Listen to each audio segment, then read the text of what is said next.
Hello, नमस्ते, good morning, नमस्कार, सत श्री अकाल, अस्सलाम वालेकुम एंड केमन आछे, केड़ा हाल है। तो साथियों, मैं फिर हाजिर हूँ प्रतिज्ञा के अगले भाग को लेकर। मैं आपका होस्ट गुमनाम मुसाफिर। तो चलिए शुरू करते हैं। इधर दोनों मित्रों में बातें हो रही थी, उधर लाला बद्री प्रसाद के घर में मातम सा छाया हुआ था।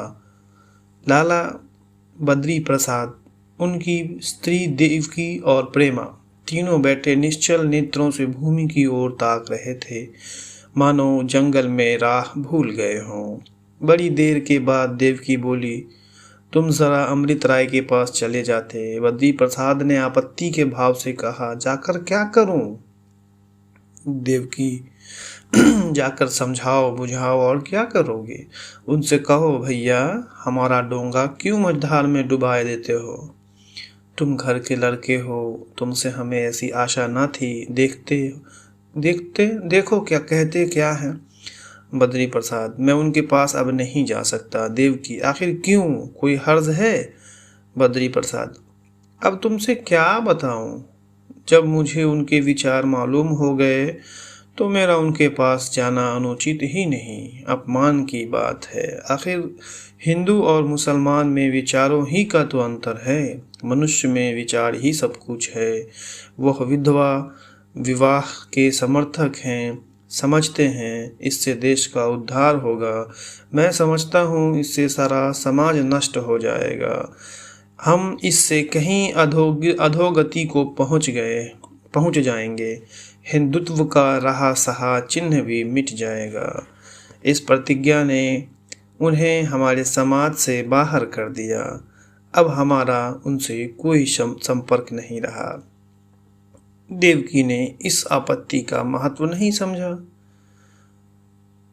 बोली, यह तो कोई बात नहीं। आज अगर कमला प्रसाद मुसलमान हो जाए तो क्या हम उसके आसपास आना जाना छोड़ देंगे? हमसे जहां तक हो सकेगा हम उसे समझाएंगे, उसे सुपथ पर लाने का उपाय करेंगे। देवकी ने इस तर्क से बद्री प्रसाद कुछ नर्म तो पड़े, लेकिन अपना पक्ष न छोड़ सके।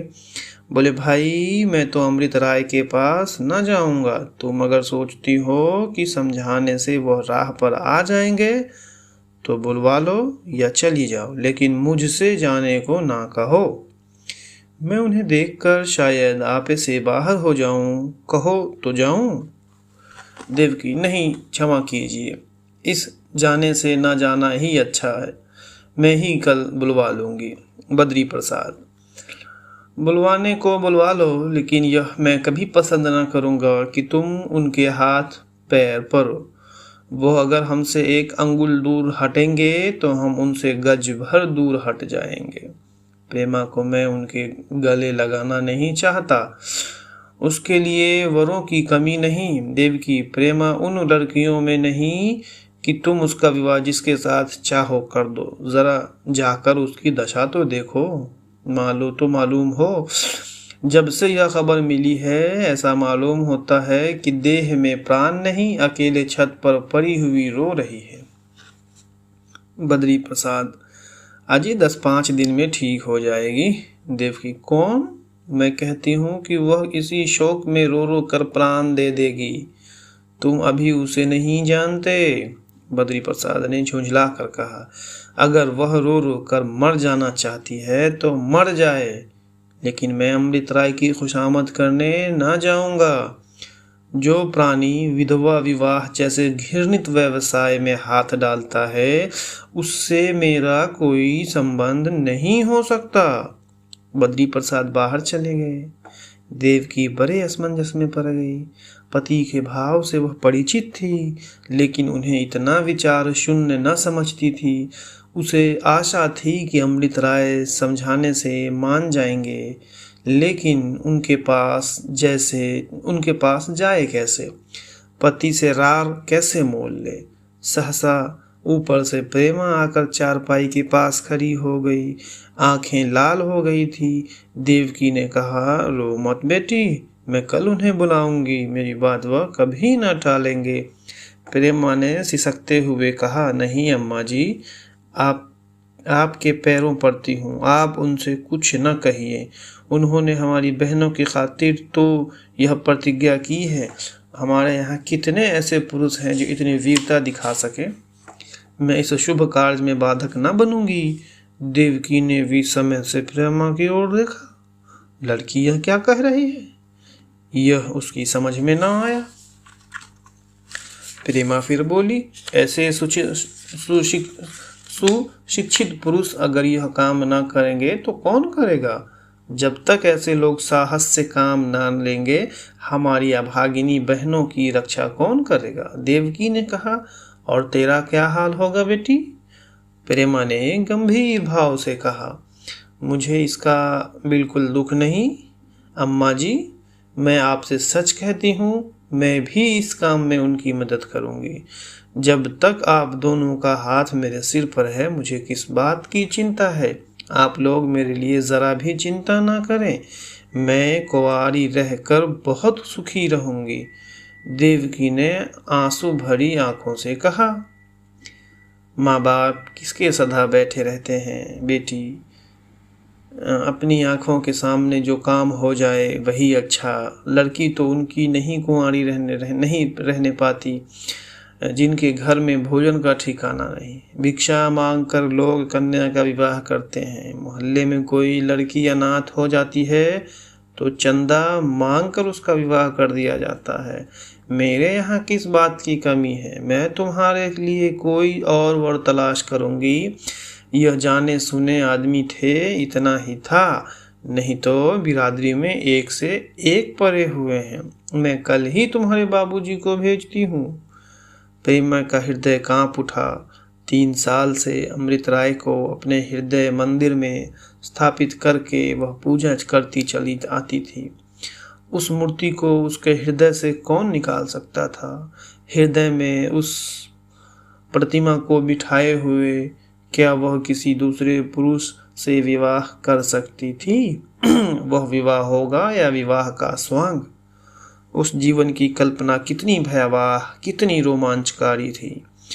प्रेमा ने जमीन की तरफ देखते हुए कहा, नहीं अम्मा जी, मेरे लिए आप कोई फिक्र ना करें, मैं कुंवारी रहने का निश्चय कर लिया है। बाबू कमला प्रसाद के आगमन का शोर सुनाई दिया। आप सिनेमा के अनन्य भक्त थे। नौकरों पर उनका बड़ा कठोर शासन था। विशेषतः बाहर से आने पर तो वह एक आध की मरम्मत किए बगैर न छोड़ते थे। उनके बूट की चरमर सुनते ही नौकरों में हलचल पड़ जाती थी। कमला प्रसाद ने आते ही आते कहार से पूछा, बर्फ लाए। कहार ने दबी जबान से कहा, अभी तो नहीं सरकार। कमला प्रसाद ने गरज कर कहा, जोर से बोलो, बर्फ लाए कि नहीं, मुंह में आवाज नहीं। कहार की आवाज अब की बिल्कुल बंद हो गई। कमला प्रसाद ने कहार के दोनों कान पकड़कर हिलाते हुए कहा, हम पूछते हैं बर्फ लाए कि नहीं। कहार ने देखा कि अब बिना मुंह खोले कानों के उखड़ जाने का भय है तो धीरे से बोले, नहीं सरकार। कमला प्रसाद, क्यों नहीं लाए। कहार, पैसे न थे। कमला प्रसाद, क्यों पैसे न थे, घर में जाकर मांगे थे। कहार, हाँ हुजूर, किसी ने सुना नहीं। कमला प्रसाद, झूठ बोलता है, मैं जाकर पूछता हूँ। अगर मालूम हुआ कि तूने पैसे नहीं मांगे तो कच्चा ही चबा जाऊंगा, रास्कल। कमला प्रसाद ने कपड़े भी नहीं उतारे, क्रोध में भरे हुए घर में आकर माँ से पूछा, क्या अम्मा, बदलू तुमसे बर्फ के लिए पैसे लेने आया था। देवकी ने बिना उसकी ओर देखे कहा, आया होगा, याद नहीं आता बाबू अमृत राय से तो भेंट नहीं हुई। कमला प्रसाद, नहीं, उनसे तो भेंट नहीं हुई। उनकी तरफ गया तो था, लेकिन जब सुना कि वह किसी सभा में गए हैं तो मैं सिनेमा चला गया। सभाओं का तो उन्हें रोग है और मैं उन्हें बिल्कुल फिजूल समझता हूँ। कोई फायदा नहीं, बिना व्याख्यान सुने भी आदमी जीता रह सकता है और व्याख्यान देने वालों के बगैर भी दुनिया के रस्ताल चले जाने की संभावना नहीं। जहाँ देखो वक्ता ही वक्ता नजर आते हैं, बरसाती मेंढकों की तरह टर टर और चलते हुए अपना समय गंवाया और दूसरों को हैरान किया। सब के सब मूर्ख हैं। देवकी अमृत राय ने तो आज डोंगा ही डुबो दिया। अब किसी विधवा से विवाह करने की प्रतिज्ञा की है। कमला प्रसाद ने जोर से कहा मार कर कहा, और ये सभाओं वाले क्या ही करेंगे। यही सब तो इन सभी को सूझती है।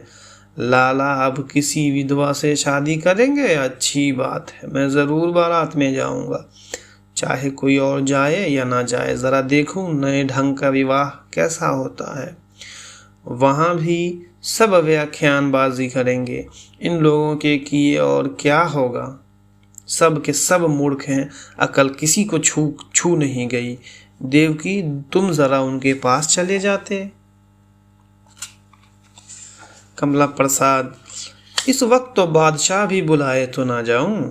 हाँ, किसी दिन जाकर जरा कुशल क्षेम पूछ आऊंगा। मगर है बिल्कुल सनकी। मैं तो समझता था इसमें कुछ समझ होगी, मगर नीरा पोंगा निकला। अब बताओ, बहुत पढ़ने से क्या फायदा।